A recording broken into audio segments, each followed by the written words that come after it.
Hello everyone, today we are learning chapter 2 of your history class 7 और इस chapter के अंदर हम लोग पढ़े थे कि न्यू किंग्स और किंगडम्स कैसे चला करते थे, किस तरीके से नई नई डायनेस्टीज़ आया करती थी, कैसे जो समानतास हुआ करते थे इन लोगों के, जो किंग के नीचे वाले जो काम करते थे उनको समानता कहते थे, और जो समानता थे वो किस तरीके से किंग की पावर को ही हड़प लिया करते थे, है ना।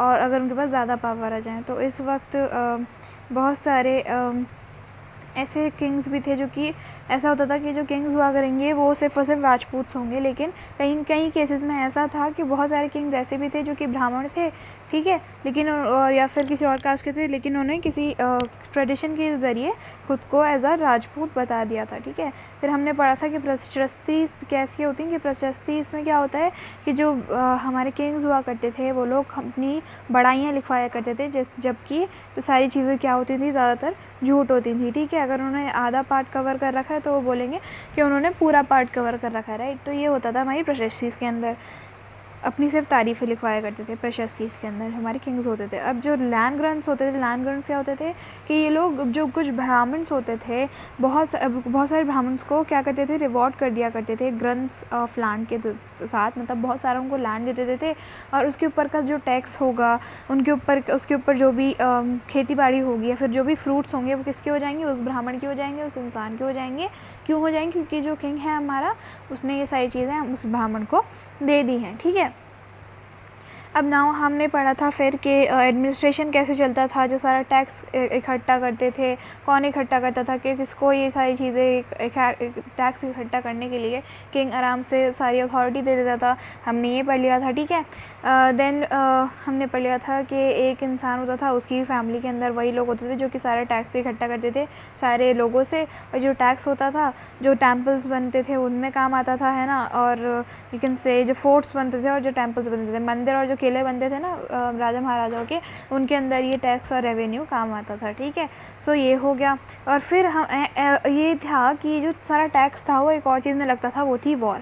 जिससे क्या होता था, जिससे हमारा जो किंग था उसकी अथॉरिटी अलग अलग जगहों पर बढ़ती थी। जैसे वो कहीं लड़ा, ठीक है, एक लैंड के लिए वो लड़ा, उसके बाद वो जीत गया। अब वो जब उस लैंड के लिए लड़ा और जीत गया तो क्या हुआ, उस लैंड के लिए लड़ के जीतने पे उसको बहुत सारी जो उस लैंड की वेल्थ होगी, जो प्रॉपर्टी होगी, जो वहाँ का सारा सामान होगा, जो खेती बाड़ी वगैरह सबका किसके अंडर आ जाएगा, किंग के अंडर आ जाएगा। और उसकी अथॉरिटी भी बढ़ जाएगी, मतलब उसका किंगडम भी क्या हो जाएगा, बढ़ जाएगा, राइट। अगर उसका किंगडम इतना था और उसने इतनी लैंड कर लिया कंप्लीट तो उसका भी किंग और ज़्यादा बड़ा हो जाएगा, ठीक है। फिर और बड़ा हो जाएगा अगर वो जीतता जाएगा और बहुत बड़ा वाला किंग बन जाएगा वो, ठीक है। फिर वॉरफेयर क्या होता था वेल्थ के लिए, है ना।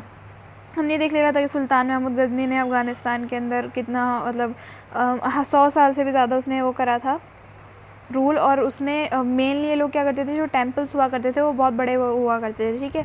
तो ये लोग टेम्पल्स पे आके ही वार करते थे, जो बाहर के कंट्री के जो किंग्स हुआ करते थे या फिर कोई भी कंट्री का जो किंग है वो ज़्यादातर किस पे करते थे अटैक, जो टेम्पल्स होते थे। क्योंकि देखो टेम्पल्स जो होते थे उसमें बहुत बड़े बड़े टेम्पल्स बनाते थे जो किंग्स थे, मतलब क्यों बनाते थे, क्योंकि देखो जब अगर एक किंग ने देखो बनाया टेम्पल, ठीक है, तो उस टेम्पल के ज़रिए जो दूसरे लोग हैं ना उसकी जो पावर है वो देख लेंगे। कैसे देख लेंगे कि एक किंग ने बना लिया एक टेम्पल, बड़ा सारा टेम्पल बना लिया। अब देखो टेम्पल बनाने के लिए पैसे भी चाहिए, और वो पैसे किसके पास आएंगे, उसी किंग के पास आएंगे जो अच्छा खासा उसके पास पैसा हो। तो मतलब ये लोग टेम्पल्स इसलिए बनाते थे ताकि उनकी वेल्थ वगैरह दिखे। तो इसीलिए क्या करते थे, जो किंग्स हुआ करते थे दूसरे, वो किस पे आकर अटैक करते थे, सबसे पहले टेम्पल्स पे अटैक करते थे। हम लोग फिर ये पढ़ लिया था, फिर हमने किताबुल हिंद के बारे में पढ़ा था कि सुल्तान मोहम्मद गजनी की जो एक इंटरेस्टेड राइटर थे जिनका नाम क्या था, स्कॉलर थे जिनका नाम अल बिरूनी था, उन्होंने हमारे इंडिया के बारे में, हमारे जो सब कॉन्टिनेंट थे उसके बारे में अरबिक में लिखा था और फिर उसको संस्कृत में भी करा था, लिखा था, ठीक है।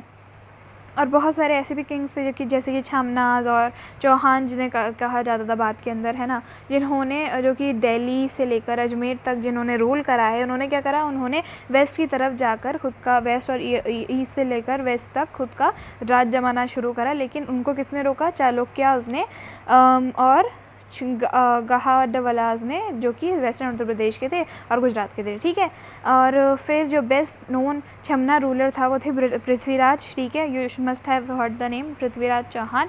तो वो थे जिन्होंने इनको अपोज कर लिया था, लेकिन फिर वो एक साल बाद वो लड़ एक बार तो वो जीत गए थे, लेकिन फिर नेक्स्ट ईयर ही उनकी हार हो गई थी। ठीक है, सो नाउ अब वी विल रीड कि जो चोलास थे, चोलास देखो बहुत बड़ा किंगडम था पूरा जो चोला किंगडम था, इसलिए यहाँ पे एक ब्रीफ मतलब एक ब्रीफ दिया हुआ है चोलास के बारे में। Okay, so now let's see, not a brief, आप लोग को ये चीज़ पता होनी चाहिए कि चोलास किस तरीके से क्या किंगडम था। Okay, so be attentive while reading, so let's read.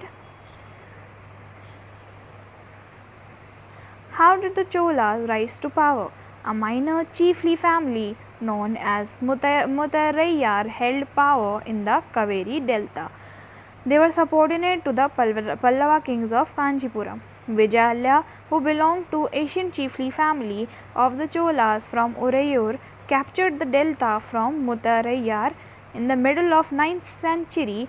He built the town of Thanjavur and temple of for goddess Nishumbhasudini there. अब देखो क्या हुआ, चोलास जो थे वो भी किसी की तरह यू कैन से जिसे कहते हैं ना सबॉर्डिनेट थे या फिर समानता थे किसी किंग के। किस किंग के समानता थे? वो थे पल्लवा किंग्स के समानता थे। ठीक है, जो चोलास थे, और वो उन्होंने किस तरीके से उनकी जो पावर थी वो गेन हुई, हम ये पढ़ेंगे। ठीक है, ये एक बहुत ज़्यादा माइनर चीफली फैमिली थी, मतलब छोटी फैमिली थी, लेकिन उसका ये था कि उसका कंट्रोल था लोगों पर। यू कैन से ना जो कि इन्फ्लुएंसिव फैमिलीज थी पहले के ज़माने की, जो कि राजा के अंदर काम करती थी, उन फैमिलीज़ के अंदर से ये जो मुतरैयार फैमिली थी ये बिलोंग करती थी। ठीक है, और इनका पावर किस में था? कावेरी डेल्टा एक जगह है, ठीक है, उसके अंदर मुतरैयार फैमिली का पावर था। ठीक है, और जो पल्लवा किंग्स थे कांचीपुरम के, उनके नीचे ये काम करते थे। ठीक है, विजयला जो था जो एक विजयला था, उन्होंने वो क्या करते थे, इसी फैमिली से बिलोंग करते थे। ठीक है, इनको क्या कहते थे? चोलास। ठीक है, तो यूरैयूर से उन्होंने क्या करा,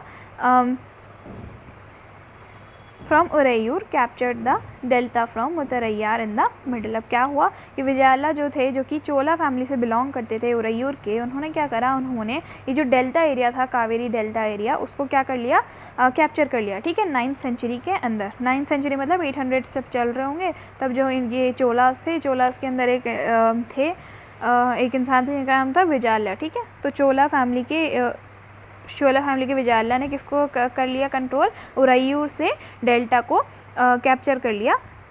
कैसे? मुतरैयर से, जो मुतरैयर फैमिली थी जिनका वहाँ पे कंट्रोल था। ठीक है, जैसे कि मैंने बताया था आप लोगों को। तो इन्होंने क्या करा, इन्होंने जब इस चीज़ को जब इनको कंट्रोल कर लिया तो क्या हुआ, 8th सेंचुरी के अंदर जब इन्होंने एक टाउन बनाया उसी जगह पे थंजावुर, और उसके अंदर एक टेम्पल भी बनवाया निशुम्बसुद्दीनी गॉडेस का। ठीक है, जो उनकी गॉडेस थी उनका एक टेम्पल भी बनवाया। अब देखो क्या हुआ कि जो the successors of विजयाला conquered neighbouring regions and the kingdom grew in size and power। अब जो विजाला थे, उनके जो और भी जो सक्सेसर्स यू कैन से, मतलब कि जो उनके और भी जो लोग थे, उन्होंने क्या करा, उसी मतलब चोला फैमिली के ही लोगों ने जो नेबरिंग जो रीजन्स थे ना किंगडम के, उनको भी कनकर कर लिया, मतलब वो जीत गए। ठीक है, कनकर करना मतलब होता है किसी चीज़ को लड़ के जीत लेना। ठीक है, या फिर उस पर कब्जा कर लेना। ठीक है, तो क्या करा, विजाला के जो सक्सेसर्स थे उन्होंने भी मतलब विजाला की फैमिली के लोगों ने और भी मतलब विजाला के साथ मिलकर जो नेबरिंग रीजन्स थे, मतलब जो पास की और जगहें थी, उनको भी वो कर लिया कनकर, और जो उनका किंगडम था वो बढ़ गया साइज में भी और पावर के अंदर भी। ठीक है, The Pandyan and the Pallava territories to the south and north were made part of the kingdom। अब देखो जो पांड्यन और जो पल्लवा टेरिटरीज थी, मतलब जिसके नीचे जो हमारे मुतरैयर जो फैमिली थी वो काम कर रही थी, है ना, तो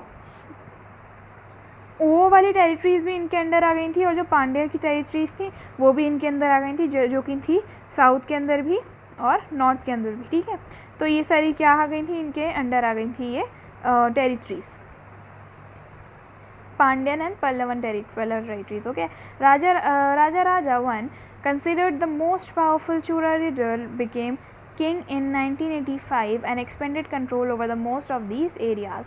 He also organized the administration of the empire. Rajaraja's son Rajendra I continued the policies and even raided the Ganga Valley, Sri Lanka and other countries of South Asia, developing a navy for these expeditions. अब देखो राजा राजा जिनको सबसे ज़्यादा powerful king कहा जाता है, चोला ruler जिसको कहा जाता है, मतलब सारे जो चोला रूलर्स थे उनमें से सबसे ज़्यादा जो पावरफुल किसको कहा जाता है, राजा राजा वन। ठीक है, you should know that, Raja Raja one जिसको कहा जाता है, जो कि सबसे ज़्यादा पावरफुल रूलर थे, चोला रूलर थे। ठीक है, जिन्होंने जो कि कब किंग बने थे, 1985 के अंदर किंग बने थे। ठीक है, और उन्होंने उनका कंट्रोल ज़्यादातर एरियाज़ पे कर ही लिया था। ठीक है, हमारी सब कॉन्टिनेंट इंडिया के। ठीक है, और उन्होंने जो एडमिनिस्ट्रेशन था उस वक्त का, जो मतलब पूरा किस तरीके से चलेगा उनका एम्पायर, कैसे किंगडम होगा, कहाँ कहाँ से इन लोग को टैक्स लेना है, कहाँ कहाँ से नहीं लेना।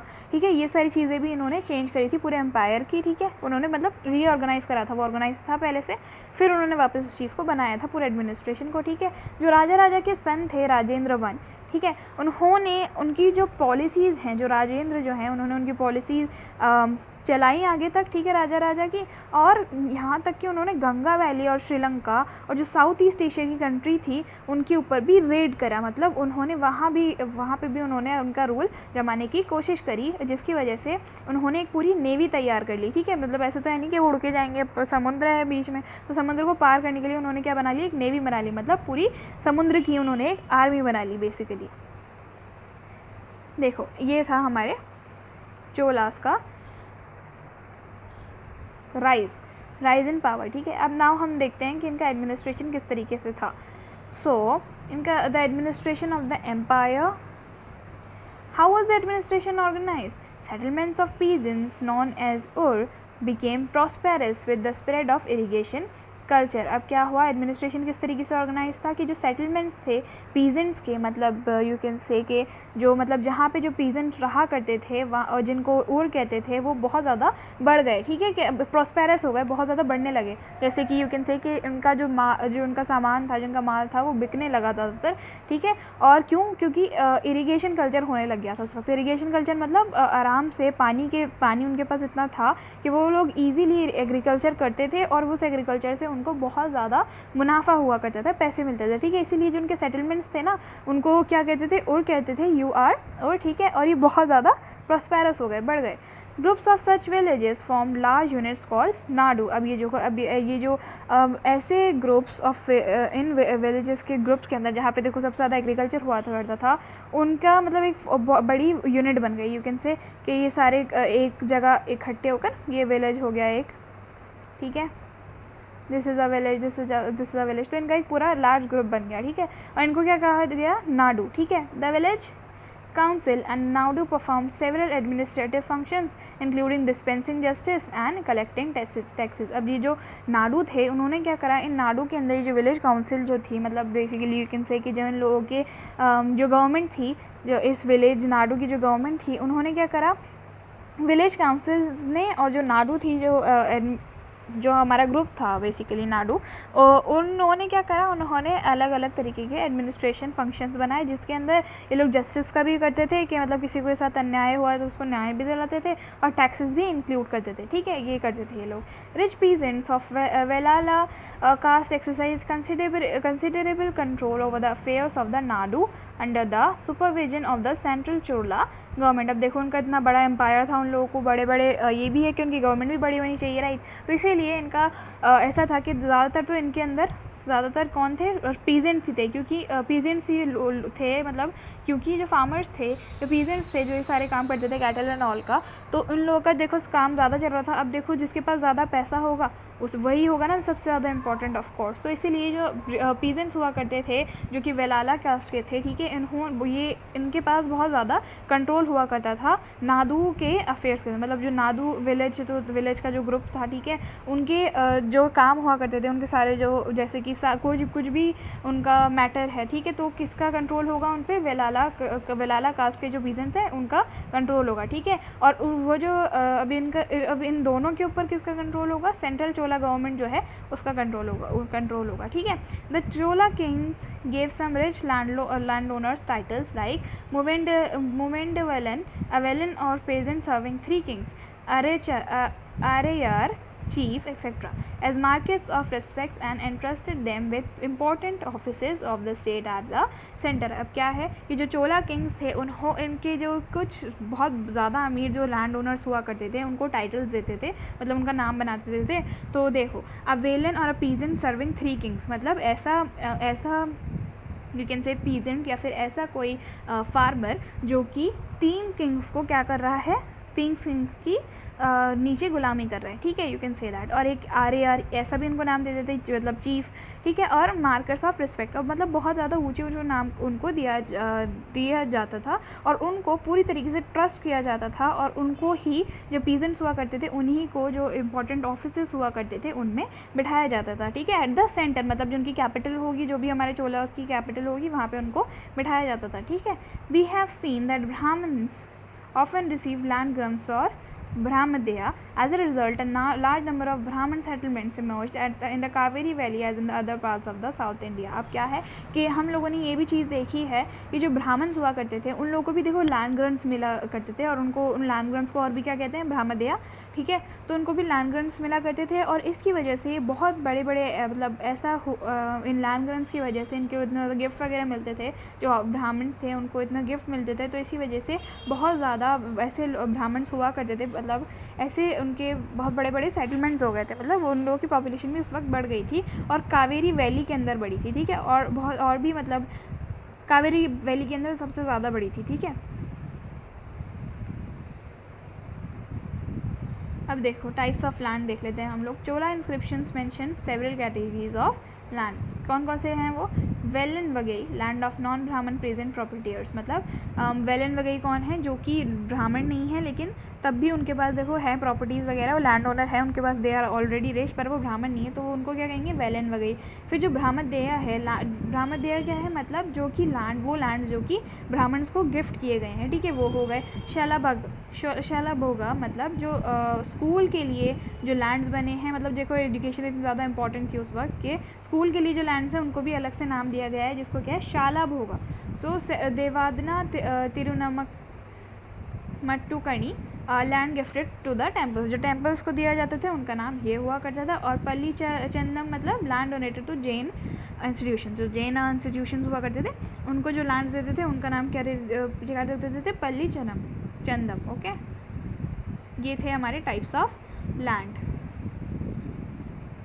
Each Brahmadeya was looked after by an assembly or sabha of prominent ब्राह्मण लैंड होल्डर्स। अब जो हर एक जो देखो यू कैन से जो कि उनको लैंड्स दिया करते थे, जो ब्राह्मदेया हुआ करते थे, वो किसको कौन उसको देखभाल करता था, एक ऐसी असेंबली जिसमें सिर्फ और सिर्फ ब्राह्मण लोग ही होंगे, ठीक है, ब्राह्मण लैंड होल्डर्स होंगे, वो ही लोग उस ब्राह्मदेया जो लैंड है उसको देखभाल करेंगे, उसके आगे पीछे देखेंगे, ठीक है, कि क्या हो रहा है क्या नहीं हो रहा है। These assemblies worked very efficiently.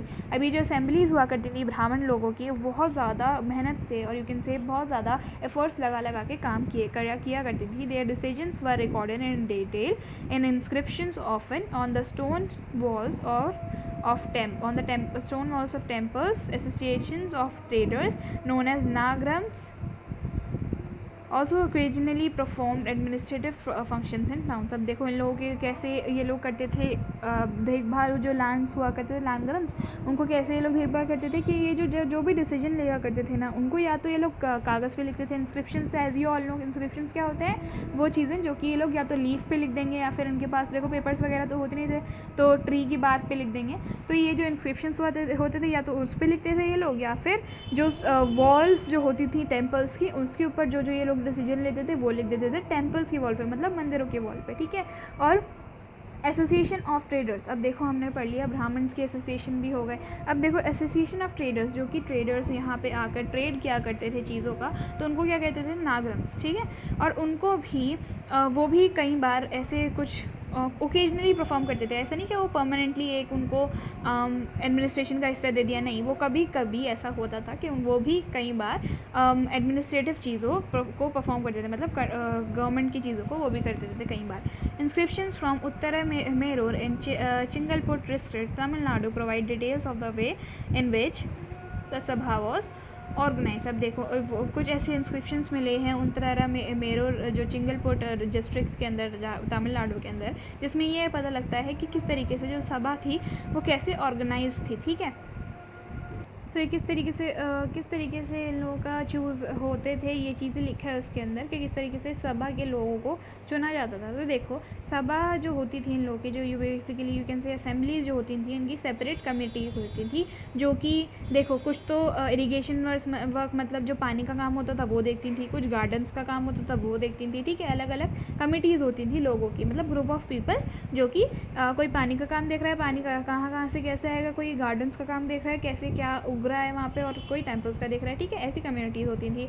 अब जो एलिजिबल मेंबर्स हुआ करते थे उस वक्त के, या तो ये लोग डिसाइड कर लेते होंगे कौन एलिजिबल है उनकी कम्युनिटी में से, तो एक को खड़ा कर देते होंगे। ठीक है, जैसे कि अभी हमारे पास होता है इलेक्शंस में हम किसी अपने रिप्रेजेंटेटिव्स को खड़ा कर देते हैं, तो हर कम्युनिटी में से हर कमेटी में से एक को खड़ा कर देते होंगे जो जिनको ये लोग लगता होगा कि हाँ भाई एलिजिबल है। तो इन सब का क्या करते थे ये लोग, इन सब के नामों को कुछ स्मॉल टिकट्स पे लिख दिया करते थे। ठीक है, जो कि पाम लीव्स की होती थी। ठीक है, किस पे लिख दिया करते थे, पाम लीव्स की टिकट्स पे लिख दिया करते थे। और ये जो टिकट्स थे इनको एक अर्थनवेयर पॉट के अंदर रखा जाता था। अर्थनवेयर पॉट मतलब जो घड़ा होता है फिर मटका यू कैन से, उसके अंदर रखा जाता था, और उसके अंदर से एक छोटा बच्चा हुआ करता था, यंग बॉय या फिर यू कैन से, उसको बोला जाता था कि एक कोई सा भी टिकट निकालो 1 by 1 फॉर ईच कम्युनिटी, मतलब हर कमेटी के हेड के लिए एक एक टिकट निकाल लो। ठीक है, इरिगेशन का हेड कौन होगा, वो जब टिकट निकलता था उसमें जिसका भी नाम होगा वो हो जाएगा। ठीक है, फिर गार्डन का हेड कौन होगा, उसके अंदर से टिकट निकलेगा, जो भी होगा गार्डन का हेड उसको बन जाएगा। ठीक है, और फिर जो टेम्पल्स की कमेटी का हेड होगा उसका नाम निकल जाएगा। ठीक है, किस में से, घड़े में से, और किसको बोला जाता था, यंग बॉय को। Okay, so this is how their administration used to work. ठीक है, अब देखो अब हम लोग को यहाँ पे बता रखे है कि किस तरीके से कौन मेंबर ऑफ सभा हो सकता था, मतलब कितना उनको एलिजिबिलिटी चाहिए थी कि वो हाँ भाई वो ऐसा बन सकते हैं, एज अ मेंबर ऑफ सभा उनको कहलाया जा सकता है। तो देखो who could be a member of sabha, the Uttaramerur inscription lays down. अब देखो क्या कहता है जो उत्तरा मेरूर का जो इंस्क्रिप्शन है वो बोलता है कि all those who wish to become members of sabha should be owners of a land from which land revenue is collected. अब देखो वो लोग जो भी वो इंसान है जो कि यू कैन से जो बनना चाहता है सभा का मेंबर, देखो उसके पास क्या क्या होना चाहिए। सबसे पहले तो उसके पास एक ऐसा लैंड होना चाहिए जो कि उसका खुद का लैंड हो, और उसके ऊपर से जो राजा है उसके ऊपर से उसका रेवेन्यू कलेक्ट हो रहा है। ठीक है, कलेक्ट हो रहा हो। ठीक है, पूरा टैक्स जा रहा हो किसके पास, राजा के पास।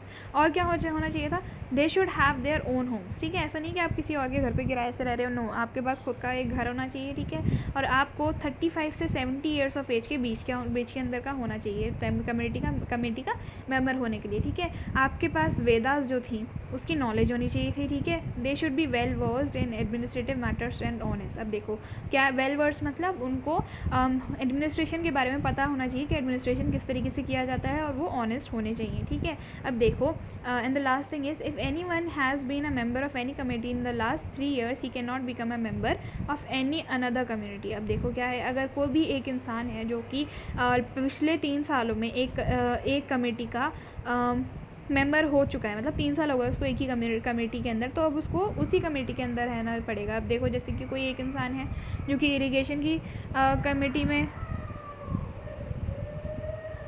जैसे कि कोई एक इंसान है जो कि किसके अंदर है, इरिगेशन की कम्युनिटी में, कितने साल तक है, 3 साल तक है। अब वो उठकर किसी और कमेटी में जाकर नहीं बैठ सकता। ठीक है, किसी और कमेटी का मेंबर नहीं हो सकता वो।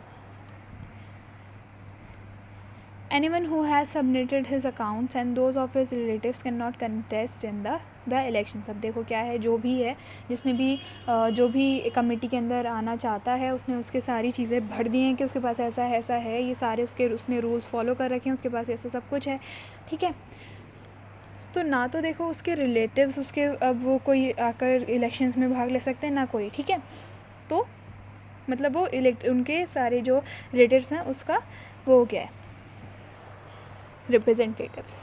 Okay, so while inscriptions tell us about kings and powerful men, here is an excerpt from Periyapuranam, a 12th century of Tamil work which informs us about the lives of ordinary men and women. अब देखो हम लोगों को ये तो पता है कि जो इंस्क्रिप्शंस हैं वो कौन लिखवाया करते थे, किंग्स और जो बड़े बड़े जो लोग हुआ करते थे वो लिखवाया करते थे, लेकिन एक ऐसा इंस्क्रिप्शन है जो कि पेरियापुरनम 12th सेंचुरी मतलब यू कैन से 11th जो सेंचुरी थी तब का एक इंस्क्रिप्शन है जो कि किसी ने लिखा है, ठीक है, जो कि क्या बताता है हम लोगों को जो आम आदमी जो था उस वक्त कैसे रहा करता था, ठीक है।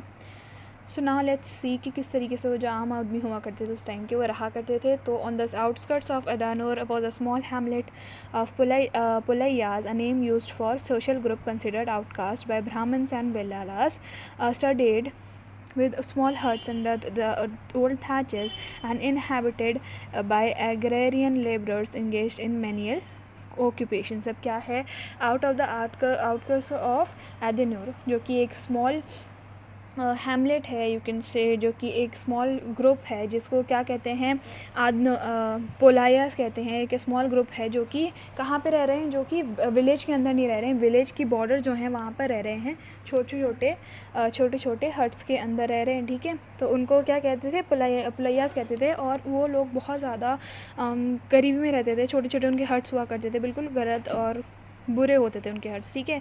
In the threshold of huts covered with strips of leather, little chickens moved about in groups. Dark children who wear bracelets of black iron were prancing about carrying little puppies। तो ये जो कास्ट थी ना basically, तो ये जो cast थी इन लोगों को बहुत ज़्यादा बुरी तरीके से रखते थे ये लोग कि इन लोग की जो हट्स हुआ करते थे, एक तो देखो लेदर से बने हुए थे, और जो इनके जो लिटिल इनके पास छोटे छोटे मुर्गे हुआ करते थे जो कि ग्रुप्स के अंदर चला जाते रहते थे, ठीक है। और इनके जो बच्चे हुआ करते थे बहुत ज़्यादा डार्क कलर के होते थे, मतलब यू कैन से कि बहुत ज़्यादा काले से होते थे, और यू कैन से इनका स्किन टोन बहुत ज़्यादा ऐसा होता था डार्क, ठीक है। और जो जिनके ऊपर जो कि ब्लैक आयरन का एक ब्रेसलेट पहनते थे, या फिर कान के अंदर एक पियर्सिंग करा लेते थे, या फिर जो छोटे छोटे इनके पास कुत्ते हुआ करते थे, ठीक है। ये सारी चीज़ें होती थी। तो this part is very not important, but it is, we'll just read this, okay, just read it. So yeah, this was it in this part of this chapter. I hope you all have understood this chapter very well. If you haven't, please go ahead and see this video twice. So till then, goodbye.